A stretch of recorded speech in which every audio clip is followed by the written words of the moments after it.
ಕಾಶಿ ಮಹಾದೇವನ ನಗರಿ. ಅಂತ ಅದ್ಭುತ ಕಾಶಿಯನ್ನ ಯಾಕೆ ಮೋಕ್ಷಪುರಿ ಅಂತ ಕರೆದ್ರು ಅಂತ ಕೇಳಿದ್ರೆ, ಈಗ ನೀವು ಏನು ಕಾಶಿಯನ್ನು ನೋಡ್ತಾ ಇದ್ದೀರಾ ಅದಲ್ಲ ಕಾಶಿ. ಅದಕ್ಕೆ ಹೇಳುದು ಕಾಶಿ ಎನ್ನುವುದು ಮಹಾದೇವನ ತ್ರಿಶೂಲದ ಮೇಲೆ ಇದೆ ಅಂತ. ಯಾಕೆ ಹಾಗೆ ಹೇಳಿದ್ದಾರೆ ಅಂತ ಹೇಳಿದ್ರೆ, ಒಂದು ಅದ್ಭುತವಾದ ತಂತ್ರ ಅಂತ ಹೇಳಿದ್ರೆ ಟೆಕ್ನಿಕ್, ತಂತ್ರದ ಪ್ರಯೋಗ ಕಾಶಿಯಲ್ಲಿ ನಡೆಯಿತು. ಏನಪ್ಪ ಅಂತ ಹೇಳಿದ್ರೆ, ನಾವು ಎನರ್ಜಿಯನ್ನ ಅಲೈನ್ಮೆಂಟ್ ಮಾಡ್ಲಿಕ್ಕೆ ಅಥವಾ ಅಟಮಿಕ್ ಕಾನ್ಫಿಗರೇಷನ್ ಅಂತ ನಾವೇನ್ ಹೇಳ್ತೇವೆ, ಅದನ್ನ ಯಂತ್ರ ಅಂತ ಹೇಳುದು, ಒಂದು ಪ್ಯಾಟರ್ನ್ ಅದು.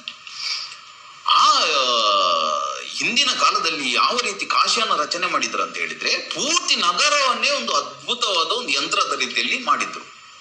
ಹೇಳ್ತಾರೆ 360 ಮಂದಿರಗಳಿದ್ದು ಅಂತ, ಬೇರೆ ಬೇರೆ ರೀತಿಯಲ್ಲಿ ಒಬ್ಬೊಬ್ಬರು ಒಂದೊಂದು ಹೇಳ್ತಾರೆ.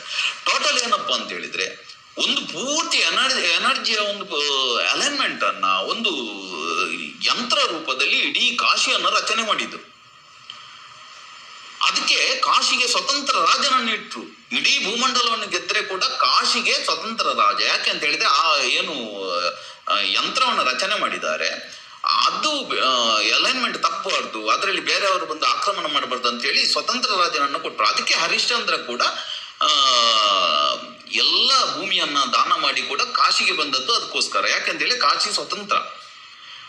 ಇದು ಮೋಕ್ಷಪುರಿ ಅಂತ ಹೇಳಿದ ಅದಕ್ಕೆ. ಒಬ್ಬ ಮನುಷ್ಯ ಏನೂ ಸಾಧನೆ ಮಾಡಿಲ್ಲದಿದ್ರೆ ಕೂಡ ಖಾಲಿ ಕಾಶಿ ಒಳಗೆ ಎಂಟ್ರಿ ಆದ ಕೂಡಲೇ ಅವನ ದೇಹದಲ್ಲಿ ಕೂಡ ಅವನ ಎನರ್ಜಿ ಅಲೈನ್ಮೆಂಟ್ ಕೂಡ ಚೇಂಜ್ ಆಗುವ ರೀತಿ, ಅವನಿಗೆ ಮೋಕ್ಷ ಪಡೆಯಲಿಕ್ಕೆ ಏನೆಲ್ಲ ಬೇಕಾ ಅಂತ ಚೇಂಜಸ್ ಅನ್ನ ಮಾಡ್ಲಿಕ್ಕೆ, ಅಂತ ಅದ್ಭುತವಾದ ಪ್ಯಾಟರ್ನ್ ಅನ್ನ ಅದ್ಭುತವಾದ ರೀತಿಯಲ್ಲಿ ಎಲ್ಲೆಲ್ಲಿ ಯಾವ್ಯಾವ ದೇವಸ್ಥಾನಗಳ ನಿರ್ಮಾಣ ಮಾಡಬೇಕು, ಎಲ್ಲೆಲ್ಲಿ ಯಾವ್ಯಾವ ಎನರ್ಜಿ ಪ್ಯಾಟರ್ನ್ ಅನ್ನ ತಯಾರು ಮಾಡಬೇಕು, ಇದನ್ನೆಲ್ಲ ಯೋಚನೆ ಮಾಡಿ ಅದ್ಭುತವಾಗಿ ಇಡೀ ಒಂದು ನಗರಿಯನ್ನೇ ಒಂದು ಯಂತ್ರ ಸ್ವರೂಪದಲ್ಲಿ ಕಟ್ಟಿದವರು. ಅದಕ್ಕೆ ಕಾಶಿ ಮೋಕ್ಷಪುರಿ ಅಂತ ಹೇಳುದು. ಅದಕ್ಕೆ ಶಿವನ ನಿವಾಸ ಸ್ಥಾನ ಅಂತ ಹೇಳುದು. ಎಲ್ಲ ತಂತ್ರದ ಮೂಲ ಪುರುಷ ಶಿವ. ಅದಕ್ಕೋಸ್ಕರ ಶಿವನ್ ಹೇಳುದು ಶಿವ ಅಲ್ಲೇ ಇರ್ತಾನೆ ಅಂತ. ಅಲ್ಲಿ ಕಾಶಿಯಲ್ಲಿ ಸತ್ರೆ ಮೋಕ್ಷ ಸಿಗ್ತದೆ ಅಂತ ಹೇಳುದು ಕೂಡ ಅದಕ್ಕೆ. ಯಾಕೆಂತ ಹೇಳಿದ್ರೆ, ಯಾವ ಸಾಧನೆ ಮಾಡಿಲ್ಲದಿದ್ರೆ ಕೂಡ ನೀವು ಖಾಲಿ ಕಾಶಿ ನಗರವನ್ನು ಪ್ರವೇಶಿಸಿದ್ರೆ ಆ ಎನರ್ಜಿ ನಿಮ್ಮ ಫ್ರೀಕ್ವೆನ್ಸಿ ಚೇಂಜ್ ಆಗ್ತದೆ.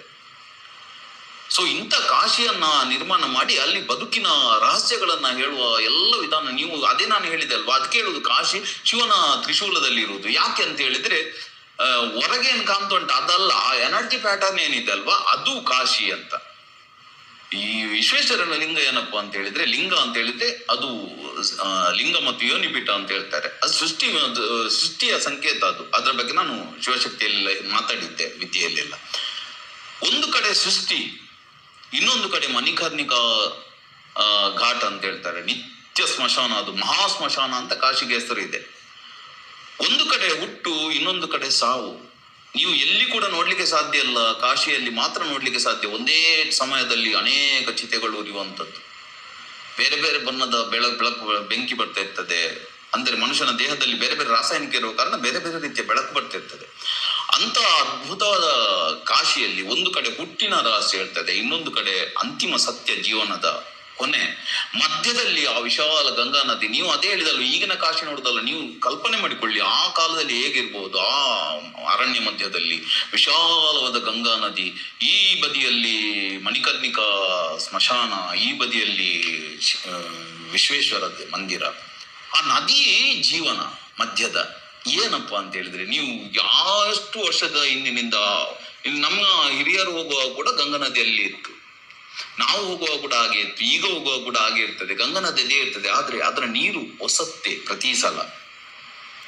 ನೋಡ್ಲಿಕ್ಕೆ ಗಂಗಾ ನದಿ ಒಂದು ನದಿ ಅಲ್ಲಿ ಇದ್ದಾಗೆ ಕಾಣ್ತದೆ ಹೊರತು ನಿರಂತರವಾಗಿ ಬದಲಾವಣೆ, ನಿರಂತರವಾಗಿ ಚಲನೆ, ಯಾವುದೇ ಪ್ಲಾನ್ ಮಾಡುದಿಲ್ಲ ಅದು. ನದಿಯ ಮೂಲ ತತ್ವ ಏನಪ್ಪಾ ಅಂತ ಹೇಳಿದ್ರೆ, ಜೀವನದ ಮೂಲ ಉದ್ದೇಶ ಏನಪ್ಪಾ ಅಂತ ಹೇಳಿದ್ರೆ, ಎಲ್ಲಿಂದ ಬಂದಿದ್ದೇವೋ ಅಲ್ಲಿಗೆ ಸೇರುವುದು, ಎಲ್ಲಿಂದ ಮೂಲವನ್ನು ಹುಡುಕುವುದು. ಸೊ ಸಮುದ್ರದಿಂದ ಆವಿಯಾದ ನೀರು ಮೋಡ ಆಗಿ ಅದು ಮಳೆಯಾಗಿ ಸುರಿದು ನದಿ ತೊರೆಗಳಲ್ಲಿ ಕಾಲುವೆಗಳಲ್ಲಿ ಹರಿದು ನದಿಯನ್ನ ಸೇರಿ, ನದಿ ಸಮುದ್ರದ ಸೆಳೆತಕ್ಕೆ ಹೋಗ್ತಾ ಇರ್ತದೆ. ನದಿ ಯಾವತ್ತೂ ಕೂಡ ಸಮುದ್ರವನ್ನು ನೋಡ್ಲಿಲ್ಲ, ಆದ್ರೆ ಆ ಮೂಲದ ನೆನಪಲ್ಲಿ ಆ ಮೂಲವನ್ನು ಹುಡುಕುತ್ತಾ ಮಧ್ಯದಲ್ಲಿ ಬಂಡೆಗಳು ಬರ್ತವೆ, ತಿರುವುಗಳು ಬರ್ತವೆ, ಪ್ರಪಾತಗಳು ಬರ್ತವೆ. ಯಾವುದನ್ನು ಲೆಕ್ಕಿಸದೆ ನಿರಂತರ ಹೊಸತನದಿಂದ ನಿರಂತರವಾಗಿ ತನ್ನ ಗುಣವನ್ನು ಬಿಟ್ಟುಕೊಡದೆ ಹರಿತಾ ಇರುವುದು, ಇದು ಜೀವನ. ಈ ಅದ್ಭುತ ರಹಸ್ಯವನ್ನು ನೀವು ಅರ್ಥ ಮಾಡಿಕೊಂಡ್ರೆ, ಟೂರಿಸ್ಟ್ ಆಗಿ ಹೋಗಿ ಸೆಲ್ಫಿ ತೆಗೆದುಕೊಂಡು ಬಂದ್ರೆ ಅಲ್ಲ, ನೀವು ಅದನ್ನು ಅರ್ಥ ಮಾಡಿಕೊಂಡು ನೋಡಿದ್ರೆ ಅಲ್ಲಿ ಮೋಕ್ಷ ನಗರ ಮತ್ತೆ ಹುಟ್ಟುವ ಇಲ್ಲ, ಯಾಕಂತೇಳಿ ಅವನಿಗೆ ಜೀವನ ಅರ್ಥ ಆಗ್ತದೆ. ಇದು ಕಾಶಿ ಕಲಿಸುವ ಪಾಠ.